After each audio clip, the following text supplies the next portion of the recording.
Okay students, let us move on to our next topic. This topic is a touch. It is just a touch up thing, the thing which we already know but we forget it by the time passed. This thing we have read this thing already in our school days, and let us just recall it. What are the parts of speech? There are 8 parts of speech initially. The first one is noun, pronoun, adjective, conjunction, preposition, verb, adverb and interjection. Let us read separately what are the things and each and everything, knowing their meaning. What is a noun? Generally, name, place, thing are called as noun. For example, name Sanjay, place Tamil Nadu, and things this marker pen. This is even a noun. So, example for noun is Mary uses blue pen. Is the example here.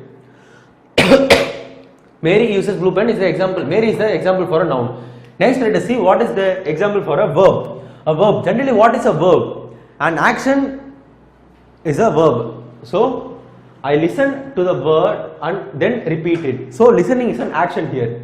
I is the pronoun here, and let us see what is the pronoun next. And listening is an action here, and listen is the verb here. So, action is the verb here. The next thing we are going to see is pronoun. What is a pronoun? We have already seen this in a previous topic, sentence correction. A pronoun means it helps to avoid repetition of the topic, is called as a pronoun. So, I will say the example again which we have said initially. For example, Sanjay is my friend. Sanjay loves to play cricket. Sanjay lives in Chennai. If I say his name each and every time, it doesn't look good to hear. So, to avoid the repetition, we are using pronoun. So, in the first sentence, there is something said about the thing, and in the second sentence, the pronoun I, she, he, they, them are used. There are several pronouns, and the example will be I wanted her to dance with me. Here, her is also a pronoun, but this is an object pronoun and this is a subject pronoun. And generally, if we to see what is an object pronoun, the subject pronoun, not a pronoun. Generally, what is a subject and an object?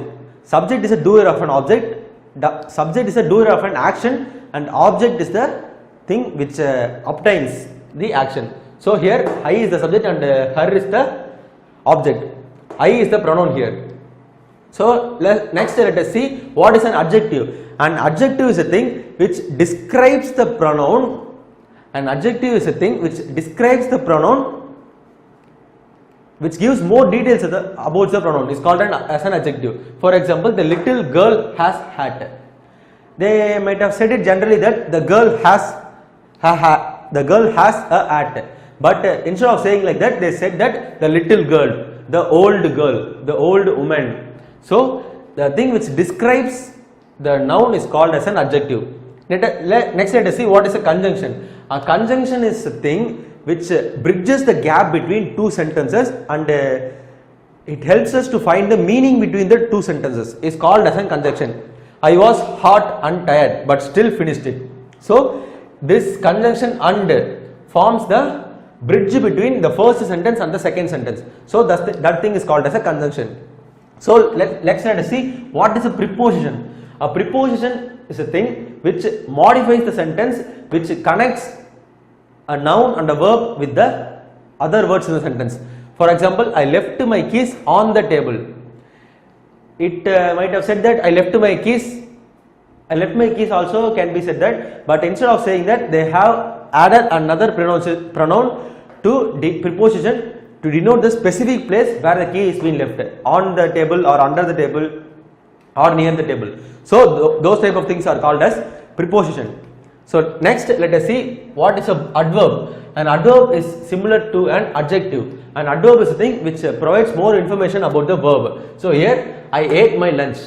So they might have stopped the sentence here also with just saying I ate my lunch, but instead of saying that, they have added an adverb here, quickly. Yeah, quickly. So I ate my lunch quickly is the thing explained here. Next thing is interjection. What is an interjection? Interjection is the thing which comes with exclamatory marks. Hooray, we won the match. The thing like that. And here the thing, example for this is, wow, I have passed the examination. So this is the thing all about parts of speech. this is a short topic, and it just helps you to recall your concepts used in verbal ability, so that it will be easy for you. Please note down these things, guys. This is the main things, and those are the examples. I just draw this in a tree format to make you understand easily. So that's all today's class about parts of speech. Let us see in the next class. Thank you. Good morning, students. We are into our final topic of this course, verbal ability, reading comprehension, and I hope this topic is familiar to each and everybody, and this is the topic each and every people hate to solve, because this topic takes time to solve, and this creates confusion. So I am always used to wonder, what is the mindset of the question paper setter? What is the happiness they get when they come to know that people struggle to get answer for this question? So we are just going to crack these questions with these tips and tricks, and we are going to fold those examination question paper setters. So before all these things, I am going to promise you that this session is not definitely going to be boring. Let us do let us do this session interestingly and solve the questions. Okay, this type of questions is like catching a fish in a fish tank. Generally, you can catch a fish tank with two methods, like catching a fish with the effective filter, using an effective filter to catch a fish, and another method is taking out the water from the fish tank, so that the water drains and the fish stays in the fish. So these type of questions are also in the same manner. A huge passage will be given. You have to find the answers from the passage. So let us jump into the tricks and solve the reading comprehension questions. Read the passage thoroughly. This is the first tip I am going to give you to solve reading comprehension question. Reading the passage is not reading the complete passage. There are few tricks to read, and those are: skip. Initially, you have to skip the passage, like you have to know the concept of the passage. What is the passage is saying about? What is the positives and negatives of the passage? You will know this obviously by reading the first and some of the lines in the middle and the final line of the passage. What is the author is coming to say about thing? So the second thing is skim. What does generally mean by skimming? Skimming means just knowing the concept of the passage, getting to know what is the author is coming to say. In other words, you have to read the passage thoroughly to identify the claim. So that is the thing here. So scan. The third thing is scan. Scan means after reading the question, you have to scan the passage. You have to scan the passage to hunt for the answers. So this is the thing mentioned here, and I am going to say you some speed reading strategies to read the passage easily, because without these strategies, reading comprehension are going to take a huge sum of time. The strategies are widening eye span. Generally, I like to say a story of Swami Vivekananda here. Obviously, most of us people know who is Swami Vivekananda. So let us see this story. Once upon a time, Swami Vivekananda went to a librarian. Vivekananda is a person who loves to read books. So in that time, he asked to the librarian that he wanted the encyclopedia book. The librarian said this book is ordered by some other person who is going to get the book tomorrow. So once the librarian said that, Vivekananda said, "Don't worry, I will give you the book within tomorrow," he said. And the librarian just confused. How can a person read a book which contains thousands of pages in a single day? This is the question arises in the mind of the librarian. So in order to challenge Vivekananda, he gave the book to the Vivekananda and said, "Okay, now you read the book, and I am going to ask you some questions about the things in the book." The librarian said, and Vivekananda, as usual, took the book to himself. He just came by the next day and gave the book to the librarian, saying that when he gave the book to the librarian just in a laughing manner, he asked Vivekananda, "I already told you can't read this book." He said he said to Vivekananda in the manner of teasing him. So hearing this, Vivekananda said, "No sir, I have completed the whole book," is the thing Vivekananda said. And the librarian just wondered again, is this man cheating us? So he started to ask the questions each and randomly turned the pages and started to ask the questions to Vivekananda. And Vivekananda answered each and every question correctly. And how is this possible is the thinking of the librarian. And obviously we people also going to think how is this possible? So the thing is, Vivekananda has widened his eye span. What is meant by eye span? The thing we just see in a simpler amount of time. In a single time, what can we see is called as an eye span. Generally, if a sentence is given with 10 words, we people can't read the 10 words in a particular time and understand that. So it is clear that our eye span is about 2 to 3 words, and the eye span of Swami Vivekananda is 16 words. So he has developed his eye span. So this is the thing here. So you have to widen your eye span. What are the techniques to widen your eye span? So the main thing is you have to avoid recursive reading. What do you mean by recursive reading? Reading the word which you have left initially. This is the thing I have said about skimming. Skimming is similar to what Vivekananda does, but his memory power is also in a higher level. So you have to avoid the recursive reading. Means you have to you have to read the passage just as fast as possible. Just you have to understand the concept of the passage. So you have to avoid recursive reading. If you have left a word, you do not go again to see the meaning or understand the word again. The next one is avoid using support. The most of the problem we people have while reading a passage, we used to keep our hand or pen here to read it. So while we are keeping like that, the speed of our hand is much slower than our eye span. So our eye span get reduced in that part of time itself. So you have to avoid using supports. Avoid vocalization. What do you mean by vocalization? Reading soundly or reading soundly is called as vocalization. You must not read out, because here also your eye span gets affected. When you read loud, you are just reading slowly. You can't go with the speed of your eye span. So these are the things you have to avoid in order to widen the eye span and read the passage fastly. Then here are some second step is understand meaning of question. And here I am stressing the word understand here, because understanding is different from reading. Most of the people read the passage, understand the concept of the passage, but fail to understand the meaning of the question. So you have to understand the meaning of the question and solve the type of question. Here there are two types of question, two types of possibilities of questions of being asked. The first thing is referential and the second thing is inferential. What is the difference between referential question and inferential question? In referential question, the answers will be directly in the passage. You just have to take the answer and replace it. In inferential question, indirect answers will be there in the passage. You have to read the passage, understand the concept and just do the indirect thing. And the next step is type of word to fill in. So there may be several type of words like preposition, phrases, idioms, meanings, opposites. There are several words to fill in the reading comprehension question. So you have to know what the question is being asked. So find the type of the word to fill in. The next thing is how to fill. There are several tricks to fill the answers in the passage.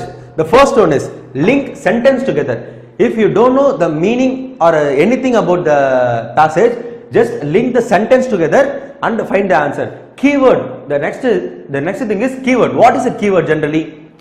If a word is given, the before and after words are the keywords.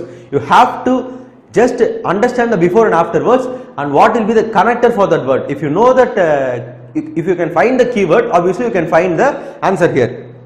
The next thing is eliminate negative option. This is the very important thing in reading comprehension, and I have developed a formula. This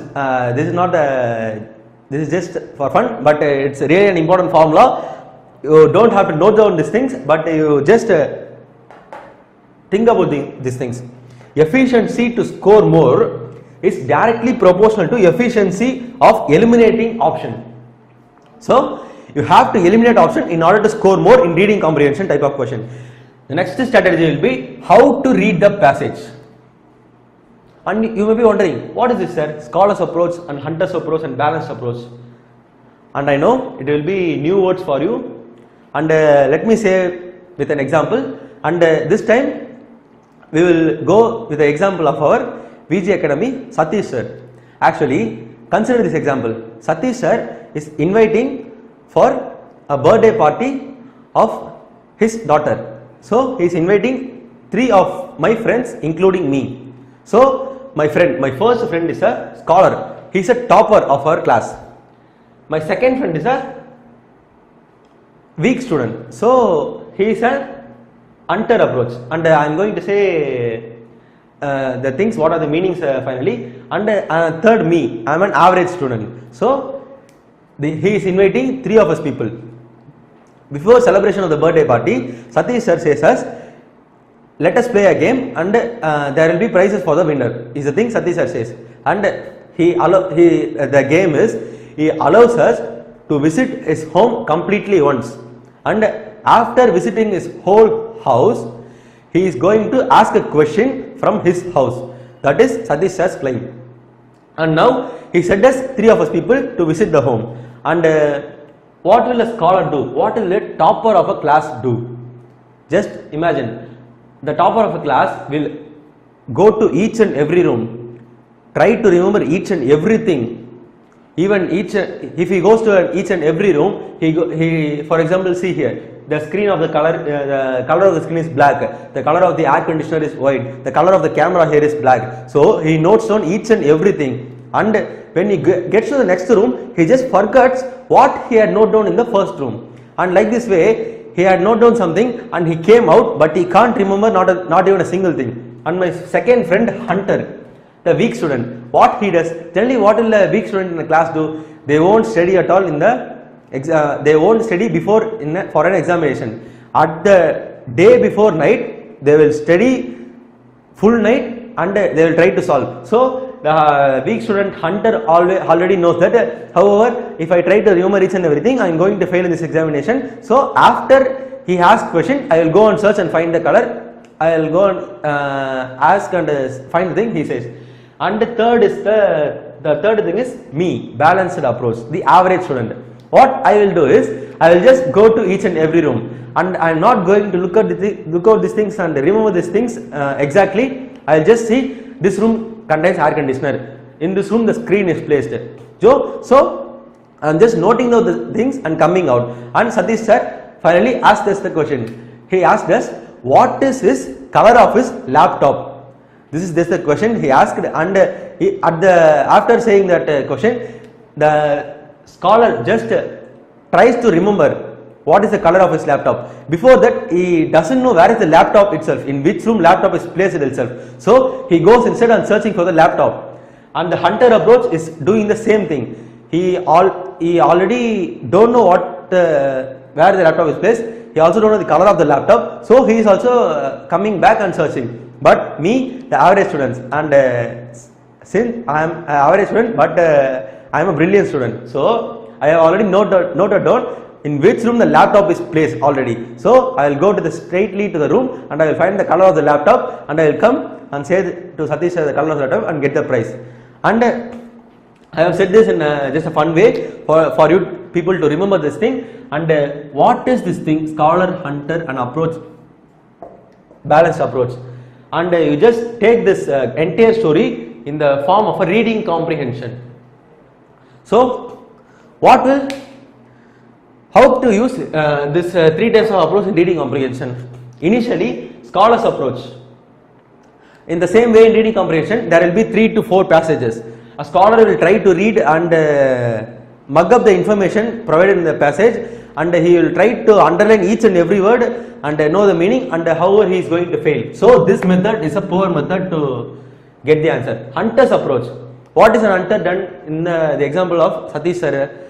He generally asks the question and try to answer the question. So you, without reading not even a single line of the passage, if you try to read the question and search for the answer, however you are going to take time again in a massive way. Balanced approach. And this approach is used by me. So you just use the skip, skim and scan technique. Just initially read the passage, know what are the things placed in the passage and tried to solve the passage. So these are the three types of approach, and balanced approach is the thing you have to follow in reading comprehension to manage your time. I hope you guys understand this session very well, and I hope that I took it in a fun way. And this is the last topic of reading comprehension, and by this topic we people are completing the verbal ability session completely for all competitive examination such as GATE and SSC JEE, RRB JEE, anything may be. So I hope I have done my job very well. Feedbacks are appreciated. You can give what you think about my teaching. Thank you students, and I am leaving. Regards, Sanjay Kumar.